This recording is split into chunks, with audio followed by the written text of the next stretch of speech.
to episode 10 of Down and Dirty Tactics, MOUT, also known as Military Operations on Urban Terrain. In this episode, we're going to be going over complex operations in urban terrain to include attacks and defense at the platoon level.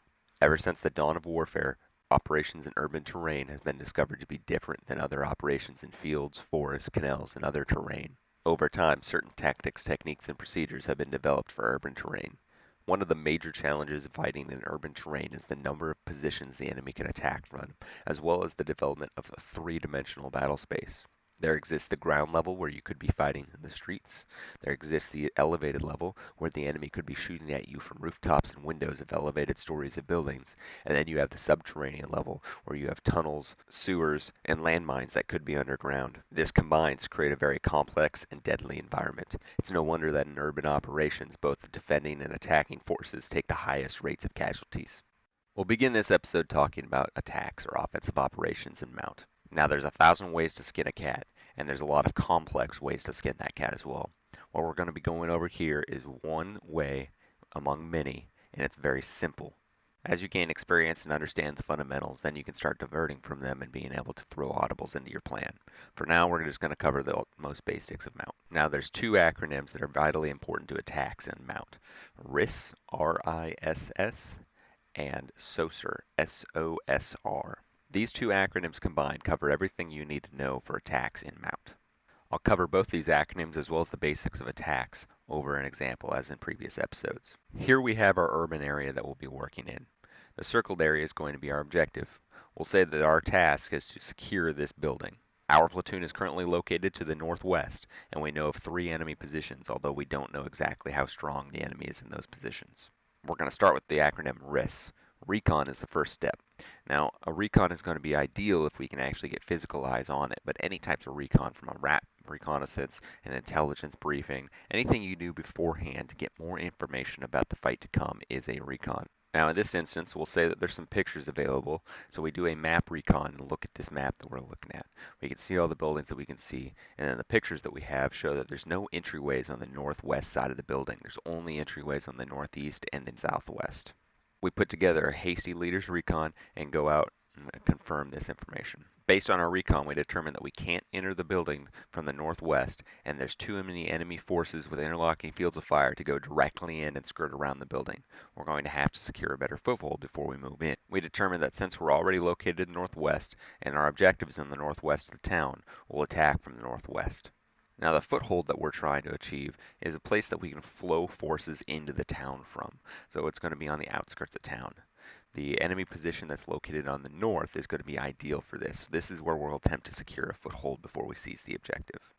This foothold into the MOUT town is going to become an intermediate objective. It's going to become the first thing that we have to clear out and then move from. Therefore, we're going to apply the entire risk concept to it as well. We've already done a recon of the area, so now we're going to have to come up with a way to isolate our foothold. What it means to isolate is to prevent enemy forces from moving into or out of the building. We're going to organize our force into 3 elements: an assault element, a support element, and a security element. This organization lends itself perfectly to support MOUT operations in the concept of RISS. Your assault element is going to be the element that seizes the objective or secures a foothold. Your support element is going to be the element that does the most suppressing. And your security element is going to do the isolation. Now it's critical that when you build these elements that they're interchangeable, because MOUT changes very quickly, and you're going to have to do this risk concept on almost every single building that you encounter. However, once you successfully do this once and have to start doing it again, your elements are not going to be in the correct positions. So your assault, support, and security elements are going to have to change. Everybody has to be able to do everybody else's job in MOUT. In this situation, we identify a good position for the security element to be able to isolate both buildings, our objective building and our foothold. So we'll plan for having them there. Once the security element has successfully isolated the objective, the support element can move up and begin suppression. This will set the conditions for the assault element to move in and actually secure the objective. Now right now we're planning at the platoon level, but remember that the squads underneath you are going to have to do the exact same things that you're doing. This security element that's going to have to clear this building to be able to set up the isolation of the objective, they're going to have to conduct an attack, an urban attack on that building. It may be defended, which means that they may need to recon, isolate, secure a foothold, and then seize the objective at the squad level. This is where the concept from last episode of setting the conditions for success is still critical. These things have to be done sequentially, and they're setting the conditions for the follow-on elements. elements. So that isolation has to be established before you can begin suppressing and begin the actual attack. With the reconnaissance done and the plan made, we'll carry out the attack. We'll begin with the first criteria for success, which is the security element establishing isolation of our foothold or our intermediate objective. They'll move up and do their own risks, isolate their objective, suppress it, and then attack it. Once it's cleared out, they'll then establish their fields of fire and be ready to isolate the objective. We've successfully transitioned out of the reconnaissance phase and into the isolate phase of the risks for the platoon. Next, our support element will move up and establish a support by fire element.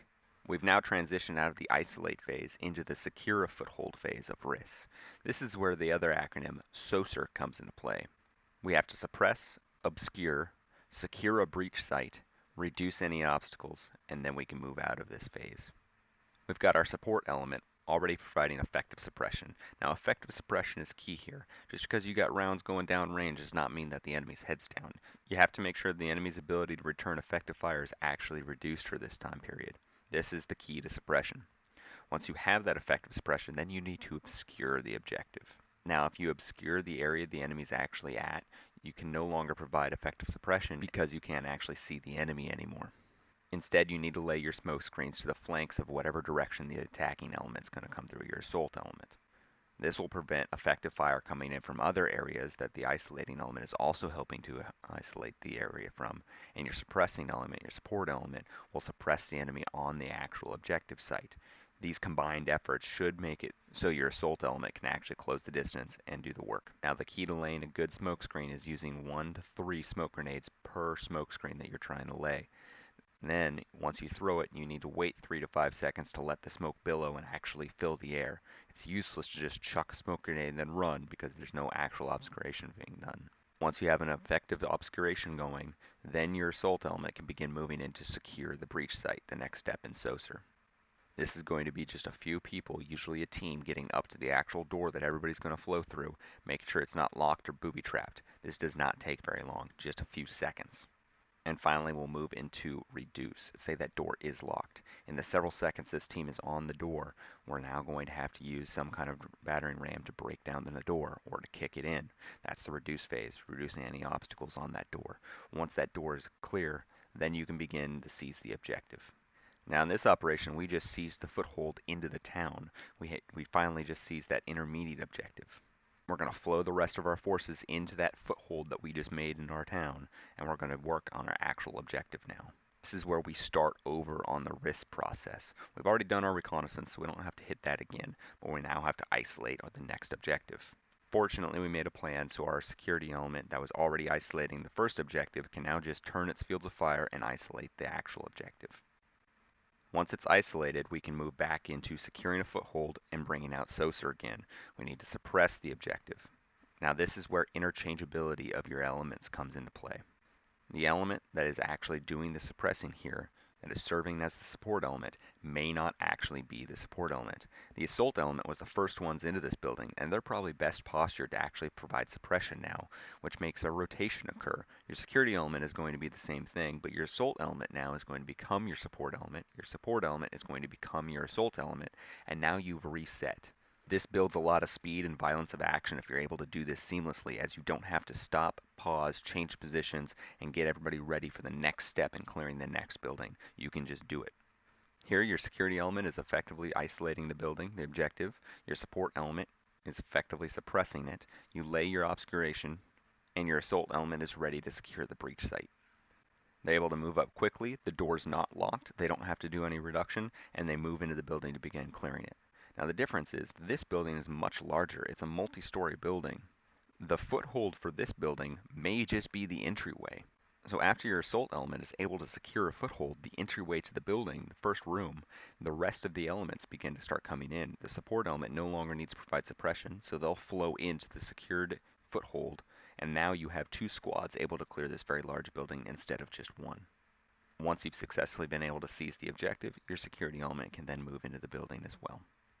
And that concludes the offensive portion of this episode.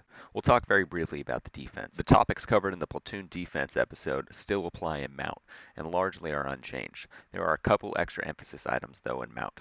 In MOUT, it's very easy to move positions and have alternate and supplementary positions already planned out, and it's absolutely critical to the defense that you take advantage of this in your planning phase. We'll go over a quick example. In this situation, we have an enemy attack suspected from the south attacking to the north. We have one platoon that's ready to defend, so we set up these three positions. Really, this allows us to have two squads up front and then one covering the street. This squad in the rear also gives us a little bit of flexibility to employ our least engaged unit to reinforce either the two squads that are up front, or if the enemy does something unanticipated. Now the key to this is collapsing positions. This works perfectly for a delay, but also if you're facing an overwhelming enemy force. It's critical that these aren't just hasty positions, that they're pre-planned with fields of fire already sketched out. That way, as the enemy comes into your fields of fire, enters your engagement area, and begins to overwhelm you, you already have pre-planned, pre-positioned areas that your squads and teams can move to. Also, with your pre-planned fields of fire, you should prevent fratricide as your forces are moving back. As you're moving back, the enemy has to encounter more and more prepared defensive positions and eventually be attrited.